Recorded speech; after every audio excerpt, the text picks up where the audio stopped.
On a desolate stretch of ice-covered land, a sailor's cries echo into the wind, unheard by any soul but his own. The shipwrecked crew, stranded for months in a place where nothing grows and the sun disappears for weeks at a time, would soon face an unimaginable fate, one that would scar them for generations.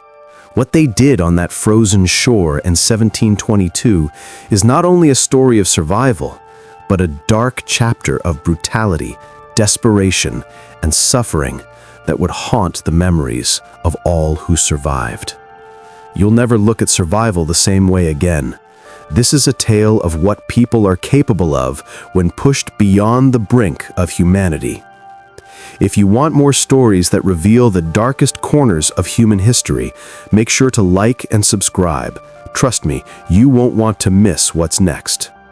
In the following parts of this video, we will journey into the tragic and haunting events that took place along Greenland's frozen coastline. From the brutal fight for survival to the irreversible choices made under the pressure of a merciless environment, we will explore how the shipwrecked crew found themselves on a path that led them to lose their humanity. This is not a story of triumph over adversity. This is a story of suffering and despair. It was supposed to be a simple voyage, one that would chart new lands, expand horizons. A group of sailors, most of them seasoned in the harsh life of the northern seas, set sail with optimism, unaware of the terror that awaited them. The ship, a sturdy vessel built to brave the icy waters of the Arctic, was their fortress, until it wasn't. The storm hit without warning, ferocious winds battering the hull, waves like walls crashing over the deck. By the time the storm passed, the once proud ship had been reduced to splinters, scattered across the jagged coastline of Greenland. There was no way to reach land, no way to call for help. In that moment, the fate of the crew had been sealed. The first days after the shipwreck were filled with confusion and disbelief. A dozen men, some of whom had been close companions for years, found themselves clinging to the wreckage of their former lives. The scent of salt water mixed with the sharp, cold bite of the northern winds. The bleak landscape stretched before them, a vast, unforgiving emptiness of snow, ice, and rock. Their eyes searched the horizon, hoping for any sign of rescue.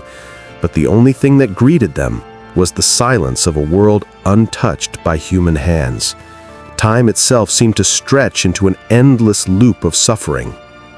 At first, the sailors tried to find shelter. They worked together, their movements stiff and awkward from the cold, trying to salvage whatever they could from the wreck. But Greenland, with its barren coastline and constant freezing temperatures, offered little in the way of refuge. The group found themselves huddled together in makeshift tents, their breath fogging in the frigid air as they waited. Days passed, then weeks, and still no help arrived.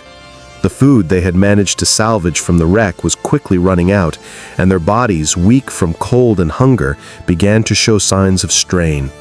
It was the beginning of a slow descent into despair. The first to fall ill was Captain Anderson, a man who had led countless expeditions before this. His body, once strong and resilient, had been broken by the cold. Fever gripped him, his skin pale and clammy. His breath rattled in his chest like the sound of a dying animal. The crew gathered around him, trying to offer whatever comfort they could. But there was nothing they could do. Medicine was a luxury they no longer had access to, and their supplies were quickly dwindling. It was clear that their survival was no longer guaranteed. The shipwreck had shattered not just their vessel, but their very sense of hope. As days turned to weeks and weeks to months, the crew's morale deteriorated. Every night the wind howled through their camp like a mournful wail. Sleep was a rare comfort, and when it came, it was often plagued by nightmares. The ground was frozen solid, and they could no longer dig for food. There were no animals to hunt, no vegetation to forage. The icy wasteland surrounding them seemed to mock their every effort. They had become prey to the environment itself, and no matter how hard they fought against it, the land was winning. Food became the first luxury they could no longer afford. At first, they rationed what little they had: crusts of stale bread, dried fish, the last scraps of the provisions they had taken on board. But it wasn't enough. The hunger grew unbearable, gnawing at them like an insidious beast. And when the last of their rations were gone, the desperation began to seep in. The days blurred together as the men became gaunt, hollow-eyed shells of their former selves. Their movements grew sluggish, and the fire they once tended so carefully dwindled to a flickering, fragile thing. It was only a matter of time before one of them would snap, before the pressure of isolation and starvation would drive them to the brink of madness. And when it happened, it would not be one man alone. In a place where hope had died, where nothing but the elements ruled, a far darker force began to take hold, one that would push the crew into the realms of the unthinkable. The first death came quietly. Captain Anderson, weakened by fever and hunger, had slipped into unconsciousness days before, his body slowly shutting down in the cold. His passing wasn't marked by loud grief or wailing. It was as if the land itself had consumed him silently, like it did everything that dared to exist in its frozen grip. The men gathered around his body, the weight of their loss sinking into their bones. There was no ceremony, no rite. They were not in a place where tradition could be honored. They were in a place where survival, not ritual, was the only law. The reality of their situation began to settle in. They weren't just lost, they were dying. The bleak white landscape outside their camp had become their prison, and the only thing keeping them tethered to life was their unrelenting desire to survive. But that drive, once a force of hope, had now twisted into something darker. Every man had a role to play in keeping the camp alive. A few were tasked with maintaining the fire, a few with scavenging whatever scraps they could find. The others, those too weak to work, were left to wait, to fade slowly into oblivion. Yet as the days grew longer and the supplies grew scarcer, the men found themselves doing more than just tending to their dying bodies. They were tending to their madness. The hunger, the cold, the endless night, they warped them into something else, something far more dangerous. It was Mikkel, a young sailor with a fiery temper and a sharp tongue, who first suggested what everyone was too afraid to speak out loud. "We need to eat," he said one evening, his voice hoarse from too many days without food. His eyes flicked nervously toward the others, his words hanging in the air like a thick, suffocating fog. The room was silent. The fire crackled softly in the corner, casting grotesque shadows against the walls of their makeshift shelter. No one responded, but Mikkel's words had already planted a seed, one that would soon grow into something far more sinister. The men exchanged uneasy glances, each one knowing what the other was thinking, but none of them daring to voice it. They had already begun to look at each other differently, as if the very sight of one another had become a threat. Days passed in a haze, and with them the sense of morality began to erode. The men, who had once fought side by side, who had shared stories and laughter, now saw each other through a veil of suspicion and fear. Their gazes grew colder, their movements more cautious. They knew what had to be done to survive, but no one wanted to be the one to take that first step. It wasn't just about hunger anymore. It was about something much deeper, something primal that stirred in their chests every time they looked at one another. It was Rasmus, an older sailor who had once been a father figure to the younger crew members, who finally broke the silence. "I don't want to say it," he muttered, his voice cracked and raw, "but we have to. If we're going to live, we need to eat, and there's nothing left." He let the words hang in the air, their weight crushing everyone in the room. The men stared at him and then at each other. The horror of it all was almost too much to bear, but in that frozen wasteland, It was also the only choice they had left.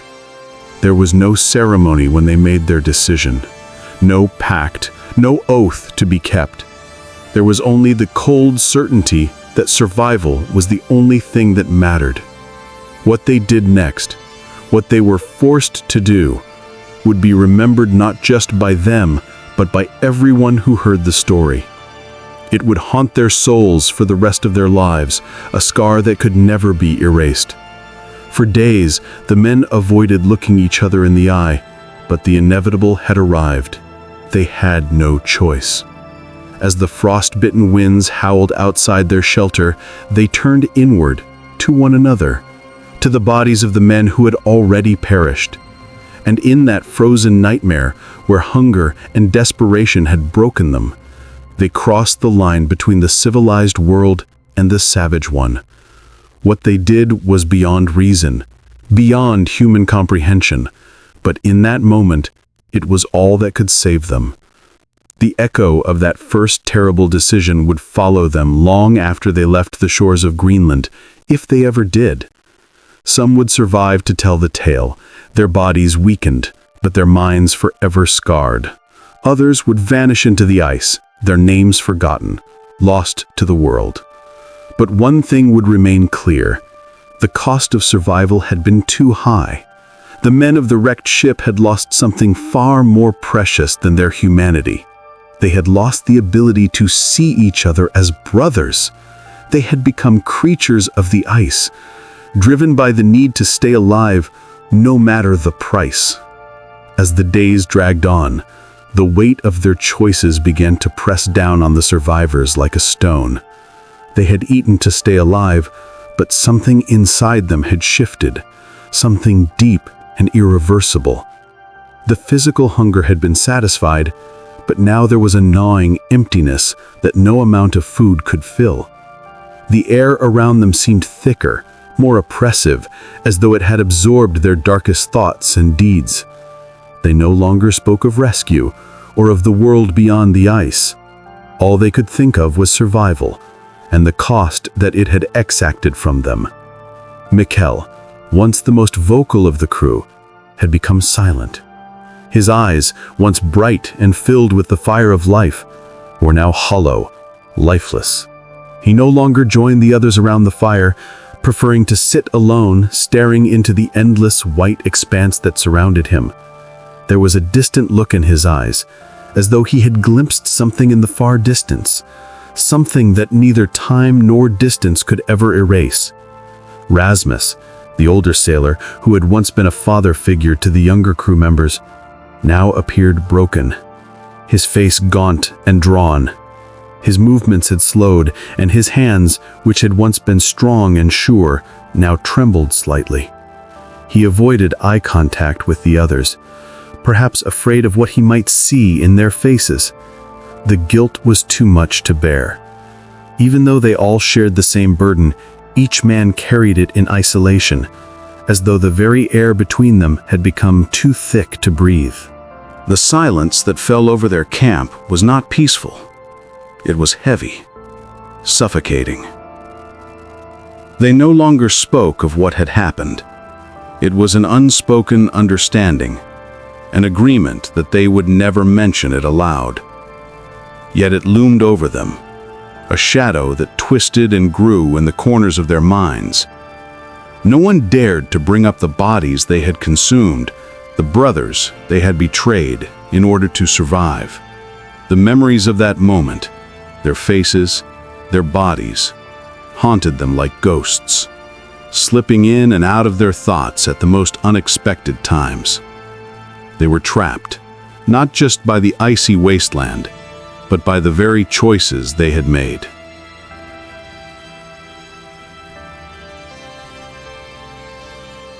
It was a month after the last death that they finally made the decision to leave the shelter, to attempt to find any sign of civilization. They could no longer bear the crushing weight of the camp, the suffocating silence that had overtaken them. But even as they set out, even as they began to move across the frozen landscape, they knew the truth.